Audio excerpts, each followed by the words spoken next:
El paciente de la pregunta 30 lo podríamos considerar de una forma amigable como un gordito bonachón o de una forma médica estricta como una bomba de relojería cardiovascular.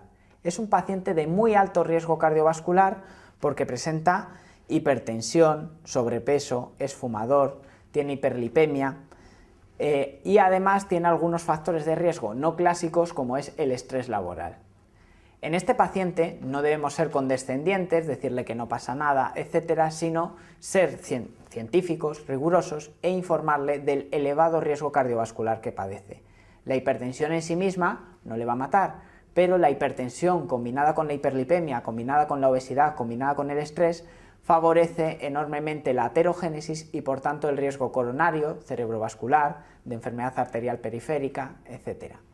Así que lo que debemos hacer en este paciente es informarle del elevado riesgo cardiovascular al que está expuesto y proponerle una actuación integral sobre todos sus factores de riesgo para mejorar esta situación y reducir el riesgo de que desarrolle un evento isquémico en los próximos años.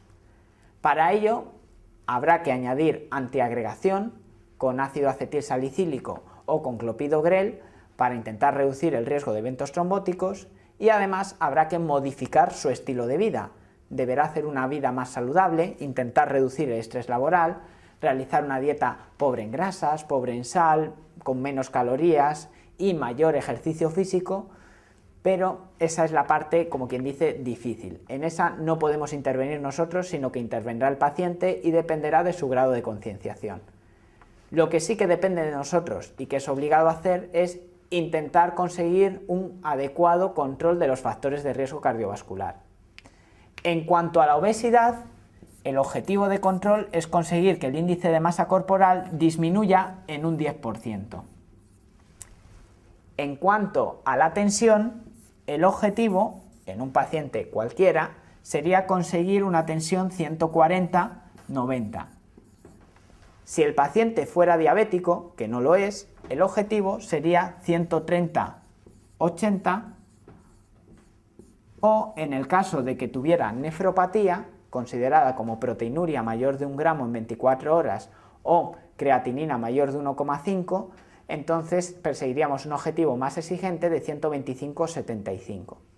Además, si el paciente fuera diabético, que en este caso no lo es, estaríamos obligados a intentar un buen control metabólico con hemoglobina glicada inferior a 7% y además glucemias postprandiales menores de 180 junto con glucemias basales de entre 90 y 130 idealmente. Y por último, debemos perseguir un buen control de los lípidos. En cuanto a los lípidos, los más importantes son los LDL, que vamos a tener distintos objetivos según el perfil de riesgo del paciente. Si el paciente no tiene factores de riesgo cardiovascular aparte de la hiperlipemia o tiene un factor de riesgo cardiovascular, nuestro objetivo de control LDL será 160. Si el paciente tiene 2 o más factores de riesgo cardiovascular, nuestro objetivo de control LDL será 130. Si el paciente tiene enfermedad cardiovascular establecida o equivalente coronario, que son la presencia de aneurisma de aorta abdominal, la presencia de enfermedad carotídea sintomática, ictus, AIT, o enfermedad carotídea asintomática con estenosis mayor del 50%, la presencia de enfermedad arterial periférica.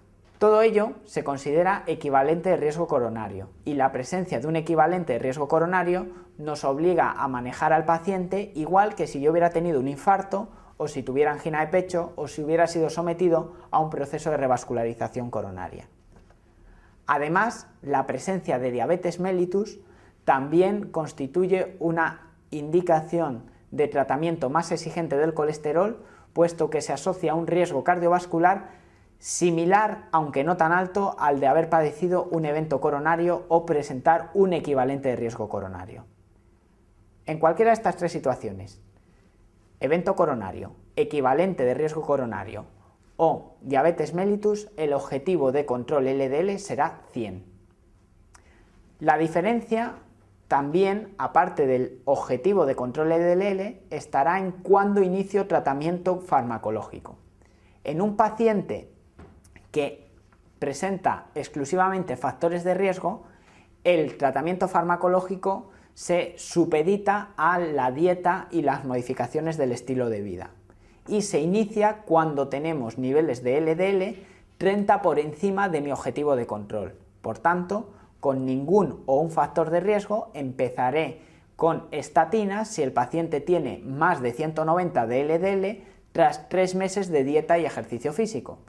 Y si el paciente tiene 2 o más factores de riesgo, empezaré con estatinas si tiene más de 160 de LDL después de 3 meses de ejercicio físico. En cambio, en el grupo de diabetes, equivalentes de riesgo coronario y eventos coronarios vamos a hacer una matización. El paciente con eventos coronarios necesita estatinas desde el diagnóstico. Desde el momento del infarto, el paciente tiene indicación de estatinas si tiene un colesterol superior a 130, 30 por encima de su objetivo LDL. Mientras que el paciente con equivalente de riesgo coronario o con diabetes se supedita el tratamiento con estatinas a la evolución con 3 meses de tratamiento dietético. El paciente que nos han presentado no es diabético, no ha tenido un evento coronario y no tiene ninguna enfermedad que sea un equivalente de riesgo coronario, con lo cual, para cuantificar su riesgo cardiovascular y decidir el objetivo LDL, tengo que cuantificar los factores de riesgo cardiovascular que presenta. De cara al manejo del colesterol, se consideran factores de riesgo cardiovascular ser fumador, la presencia de hipertensión, tener más de 55 años si eres mujer o 45 años si eres varón, tener los triglicéridos elevados, tener el HDL bajo. Por tanto, remitiéndonos a nuestro paciente fuma, nuestro paciente tiene una hipertensión con tensión 150-100 y tiene un colesterol de 40, que es el límite para un varón. Luego podríamos decir que tiene 2 factores de riesgo cardiovascular, luego su objetivo LDL será 130 y la indicación de estatinas estará en seguir presentando más de 160 tras 3 meses de dieta. El paciente ya había estado haciendo dieta indicada por su médico de cabecera y en la consulta de riesgo vascular tiene un colesterol de 186, con lo cual ya tiene una indicación de iniciar tratamiento con estatinas, a dosis suficientes para rebajar su colesterol LDL a niveles inferiores a 130. Cuando un paciente tiene hipertrigliceridemia, con más de 300 de triglicéridos, es imposible el cálculo del colesterol LDL. En tales pacientes se usa como objetivo de control el colesterol no HDL. El colesterol no HDL es el colesterol total menos el colesterol HDL.